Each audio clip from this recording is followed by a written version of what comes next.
Barcelona will be aiming to make it 6 wins in 6 games this season when they lock horns with AS Monaco in their first UEFA Champions League fixture of the 2024-25 campaign. Barcelona head into tomorrow's game against the League One outfit with confidence and momentum after beating Girona resoundingly this past weekend. While it is true that Hansi Flick and co. have been hit hard by injuries and absences of several key players, the German tactician has found ways to keep the team clicking and pushing forward. Barca go into tomorrow's match at Stade Louis II without Gavi, Frenkie de Jong, Ronald Araujo, Andreas Christensen, Marc Bernal, Dani Olmo, and Fermin Lopez. But they have welcomed Ansu Fati back in the squad after he recovered from the plantar fasciitis issue he suffered in preseason. With that in mind, here's how Barcelona could take the field against Adi Hutter's men tomorrow as they aim to kickstart their European campaign with a win. Defense.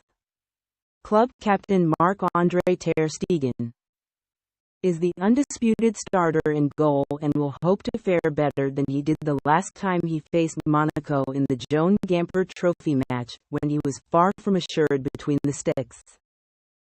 There are unlikely to be any tweaks made to the defensive line that is working well for Barca.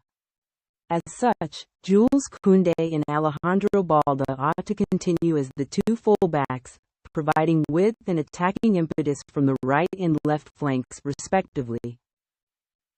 Meanwhile, Pau Cubarsí will once again pair up with veteran defender Inigo Martinez, who has emerged as the leader of this young Barcelona backline this season. Midfield. The midfield department is where things get tricky for Flick given the lack of options at his disposal. As mentioned earlier, Marc Bernal, Dani Olmo and Fermin Lopez are all out with injuries. Meanwhile, Gavi and Frenkie de Jong are still some way away from making a comeback despite resuming training this week, leaving the manager with limited options. One possibility for Flick would be to introduce Eric Garcia as one of the two pivot midfielders and push Pedri into the number 10 role.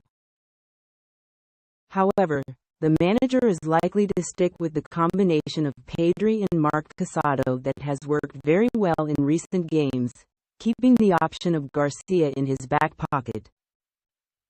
While Pablo Torre would be a more natural replacement for Olmo in the number 10 role, Rafinha is expected to take up the position as he did in the first 2 matches of the season and impressed when the Spaniard was not yet registered. Attack. Rafinha's shift into the attacking midfield position leaves a vacancy on the left flank, which Ferran Torres is expected to fill tomorrow. Lamine Yamal and Robert Lewandowski are locked in for the remaining 2 positions in attack and will be looked at to provide the breakthrough for their team against Monaco. The returning Ansu Fati and summer signing Pau Victor can provide alternatives from the bench in attack, along with 16-year-old Tony Fernandez.